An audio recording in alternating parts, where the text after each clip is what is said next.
Discover Urdu stories کے معزز دوستوں السلام علیکم۔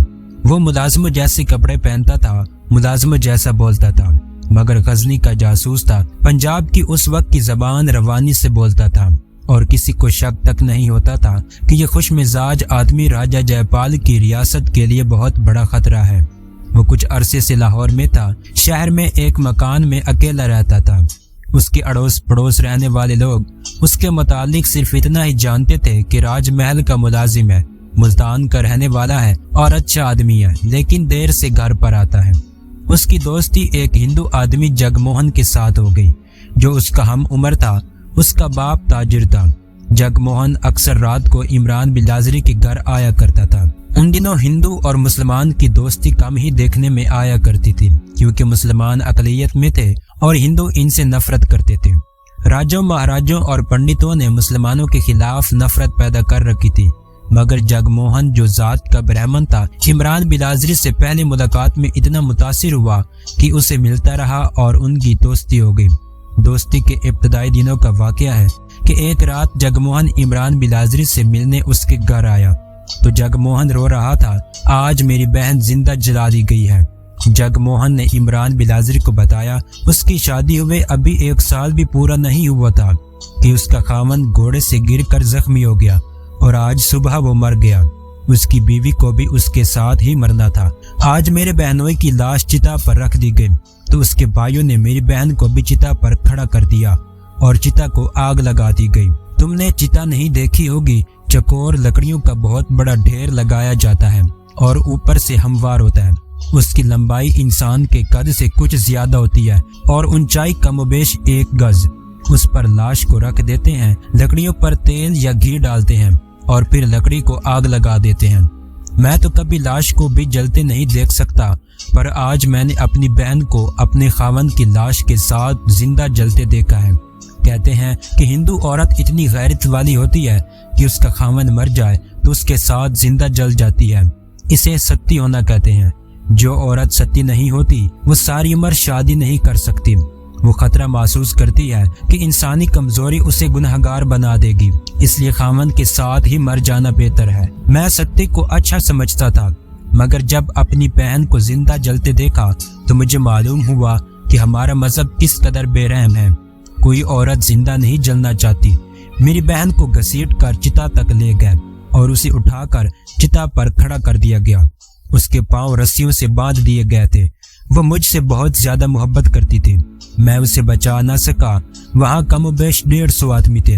کوئی بھی اسے بچانے کے لیے آگے نہیں بڑھا۔ سب مذہب کی زنجیروں میں جکڑے ہوئے تھے۔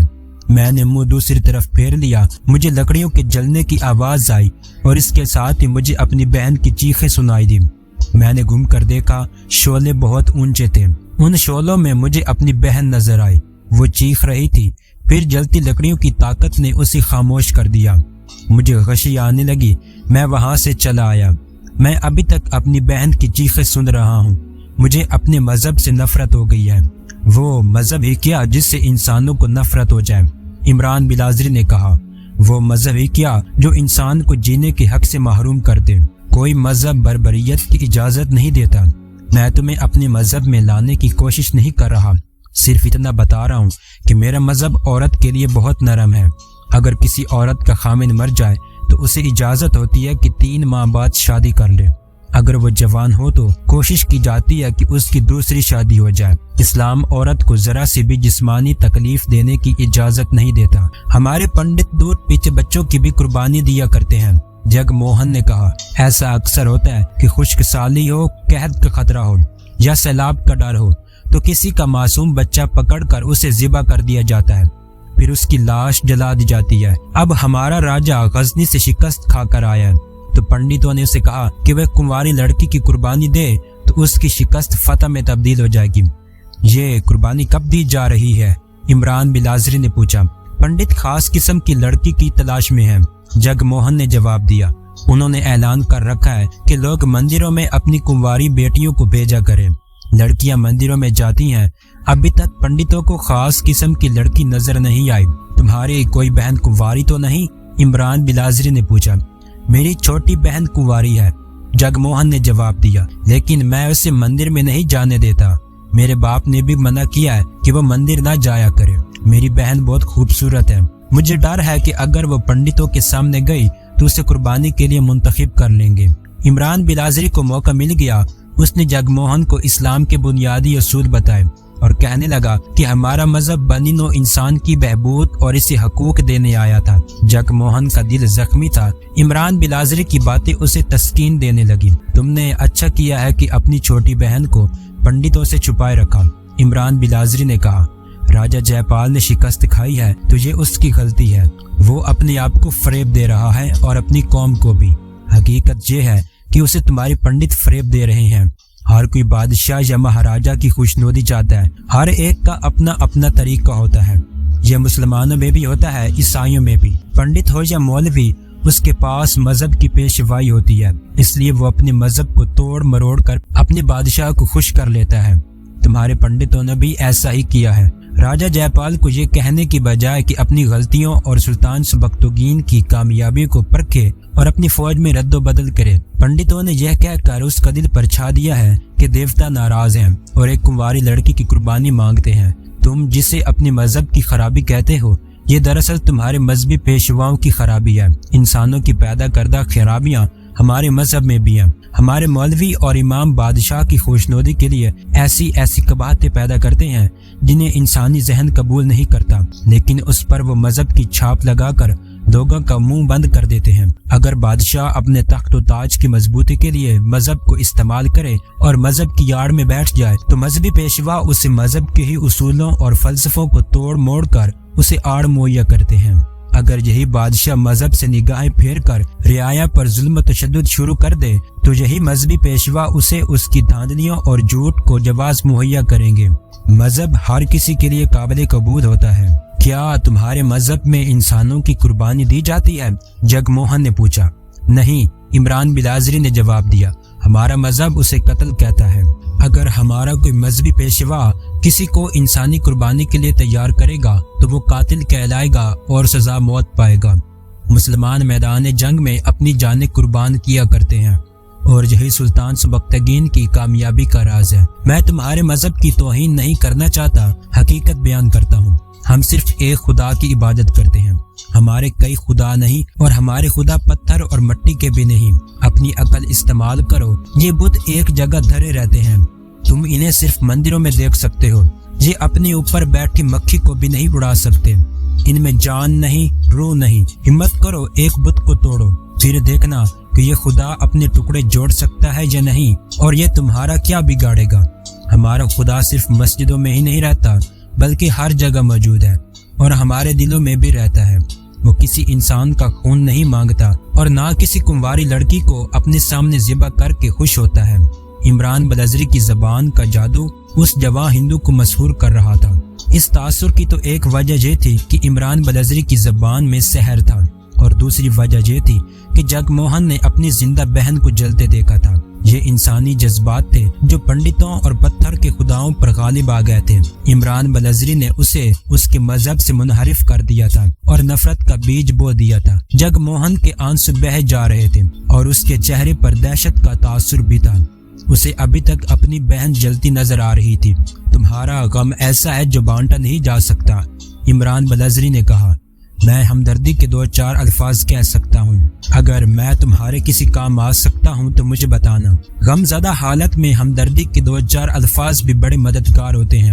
جگ موہن عمران بلازری کا مرید ہو گیا اور اس کی باتوں کو دل میں بٹھانے لگا۔ ایک روز بلازری کو کام سے چھٹی تھی، وہ جگ موہن کو شکار پر لے گیا۔ اس کے پاس تیر کمان تھی، یہ بھی جگ موہن کے دل کو بہلاوے والا کام تھا۔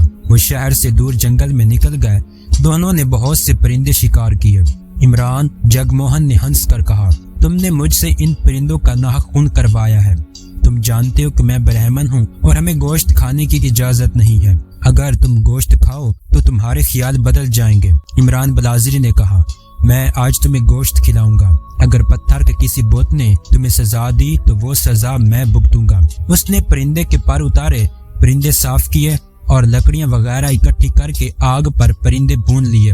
وہ نمک ساتھ لے گیا تھا۔ جگ موہن گوشت کو ہاتھ لگانے سے ڈر رہا تھا۔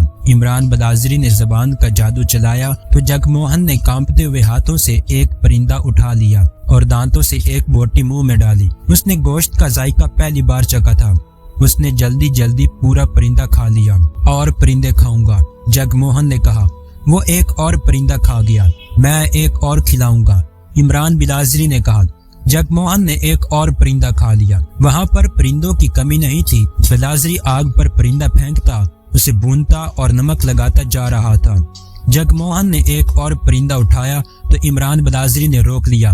زیادہ نہیں، اس نے جگ موہن سے کہا، تمہارا پیٹ گوشت کا عادی نہیں، شاید ہضم نہ کر سکے۔ میرے گھر آتے ہی رہتے ہو، میں تمہیں گوشت کا عادی بنا دوں گا۔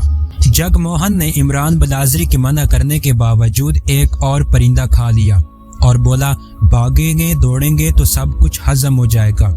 اس روز کے بعد جگ موہن عمران بلازری کے گھر جاتا تو گوشت کی فرمائش کرتا۔ بلازری اس کے لیے گوشت تیار رکھتا تھا۔ یہ گوشت کا اثر تھا یا عمران بلازری کی باتوں کا کہ جگ موہن اپنے مذہب سے متنفر ہو گیا۔ تم مندر میں جایا کرتے ہو؟ ایک روز عمران بلازری نے اس سے پوچھا۔ کبھی کبھی، جگ موہن نے جواب دیا۔ اب تو ایک رسم پوری کرنے جاتا ہوں۔ تم جس بت یا مورتی کے سامنے بیٹھ کر عبادت کرتے ہو، اسے ایک روز کہنا کہ تم گوشت خور ہو گئے ہو۔ عمران بلازری نے کہا، پھر دیکھنا تمہارا یہ مصنوعی خدا تمہارے ساتھ کیا کرتا ہے۔ وہ کچھ نہیں کہے گا۔ تم اتنے دنوں سے گوشت کھا رہے ہو، تمہیں ان بتوں نے کیا سزا دی ہے؟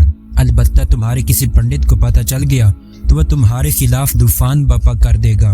جگ موہن اپنے مذہب کے خلاف دلیر ہو گیا ہے۔ شام کے بعد کا واقعہ ہے کہ عمران بلازری اپنے گھر میں تھا۔ ایک بڑی ہی خوبصورت لڑکی اس کے گھر میں آئی۔ لڑکی کا رنگ گورا، آنکھیں شربتی اور بال بھی شربتی رنگ کے تھے۔ وہ خوبصورت تو تھی، لیکن اس میں جو کشش تھی وہ اس کے جسم کی ساخت کی بدولت تھی۔ اس کی چال ڈھال میں انوکھی کشش تھی۔ اس کی عمر بمشکل 16-17 سال تھی۔ عمران بلازری اس لڑکی کو ایسے وقت میں جب شام گہری ہو گئی تھی دیکھ کر حیران رہ گیا۔ عمران بلازری تم ہو؟ لڑکی نے پوچھا۔ ہاں میں ہی ہوں، عمران بلازری نے جواب دیا۔ میں جگ موہن کی بہن ہوں۔ لڑکی نے کہا، میرا نام رشی ہے۔ میرے باپ کی طبیعت خراب ہو گئی ہے۔ گھر میں کوئی مرد نہیں جو کسی سیانے کو بلا لائے۔ مجھے معلوم تھا کہ میرا بھائی تمہارے پاس آیا کرتا ہے۔ ہاں آیا کرتا ہے، لیکن دیر بعد، عمران بلازری نے کہا۔ جب رات گہری ہو چکی ہوتی ہے تب وہ آتا ہے۔ میں تمہارے ساتھ چلتا ہوں، کسی سیانے کو بلا لاؤں گا۔ تم اکیلے رہتے ہو؟ رشی نے پوچھا۔ بالکل اکیلا۔ بیوی نہیں ہے تمہاری؟ رشی نے مسکرا کر پوچھا۔ ابھی شادی نہیں ہوئی۔ اس ہندو لڑکی کے چہرے کے تاثرات اور مسکراہٹ سے پتہ چلتا تھا کہ وہ اس گھر سے جلدی نکلنا نہیں چاہتی تھی۔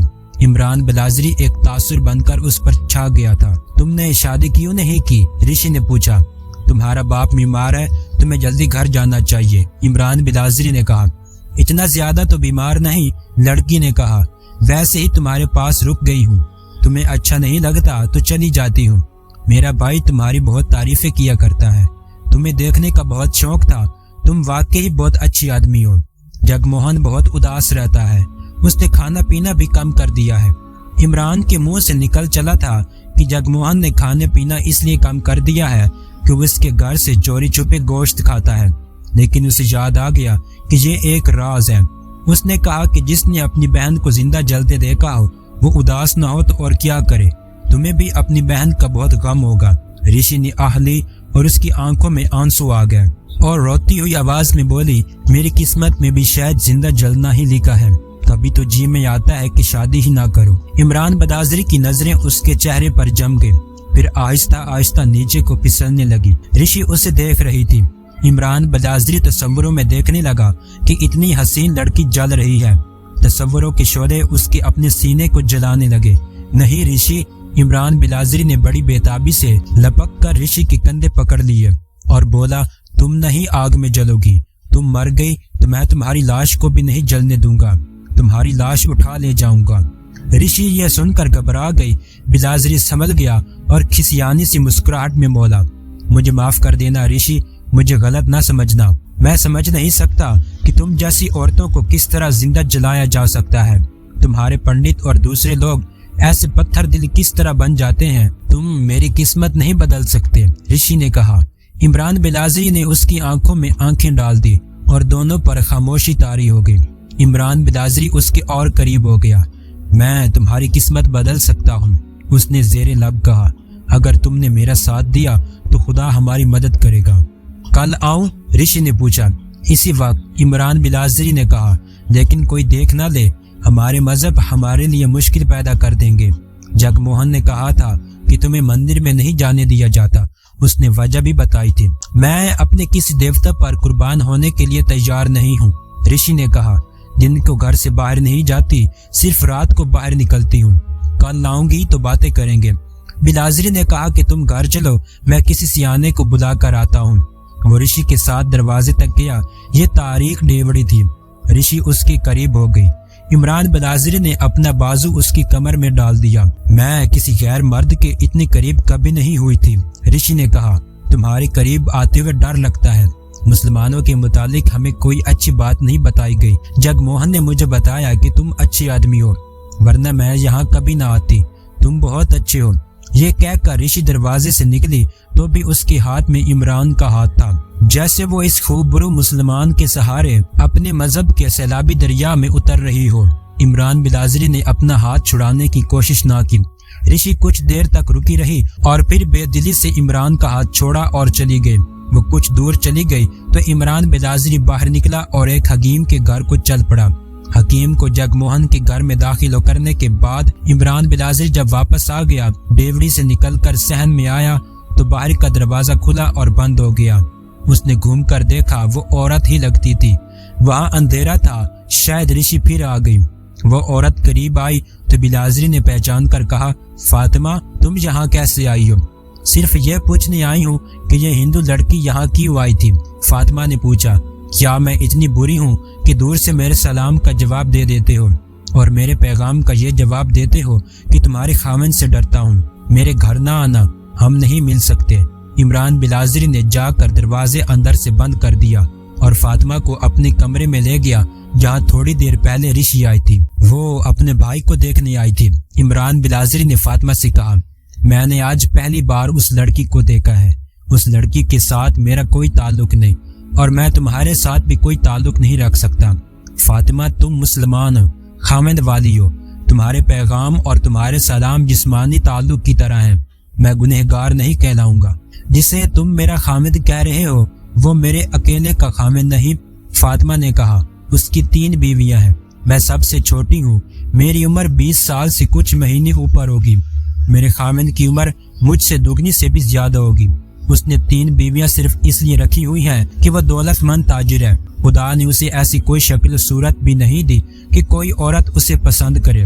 اس کا جسم اس قابل نہیں کہ 3 بیویاں اس سے خوش رہیں، مگر دولت کے زور پر اس نے مجھ جیسی جوان لڑکی سے تیسری شادی کر لی ہے۔ عورت کو اس کے حق سے کیوں محروم کیا گیا ہے کہ وہ اپنے پسند کے مرد کے پاس جائے، جبکہ مرد کو یہ حق کس نے دیا ہے کہ وہ 3-4 جوان لڑکیوں کو اپنے عقد میں باندھ لے؟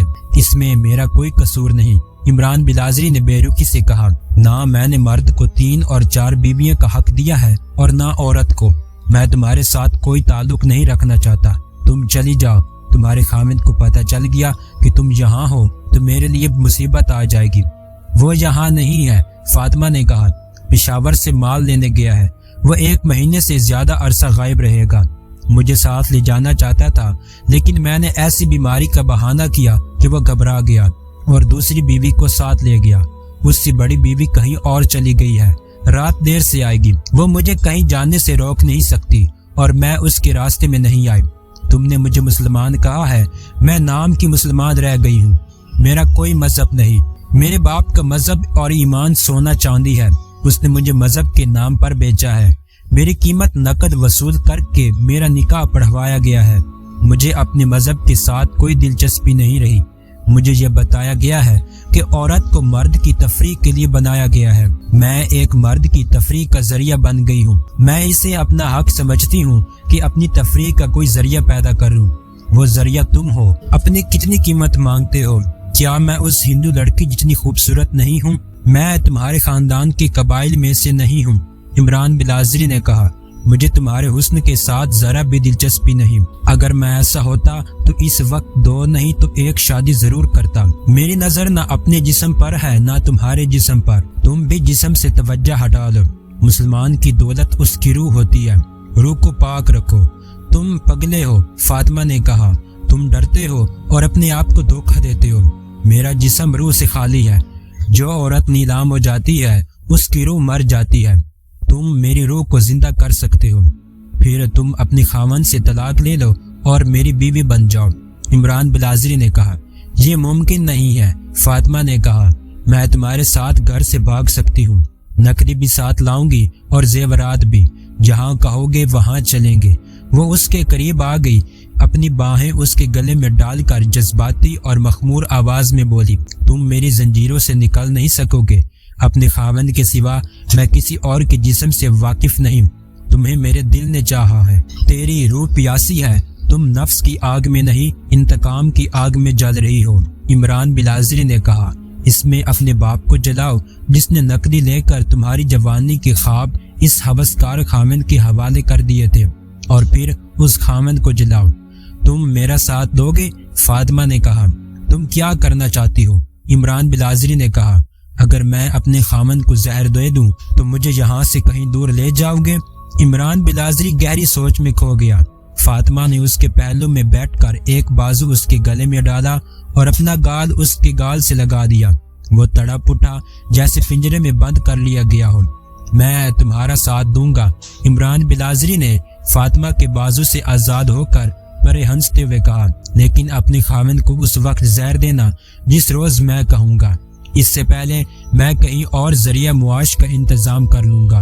دھوکہ تو نہیں دو گے؟ فاطمہ نے کہا، نہیں، مجھے اپنے گھر آنے سے روکو گے تو نہیں؟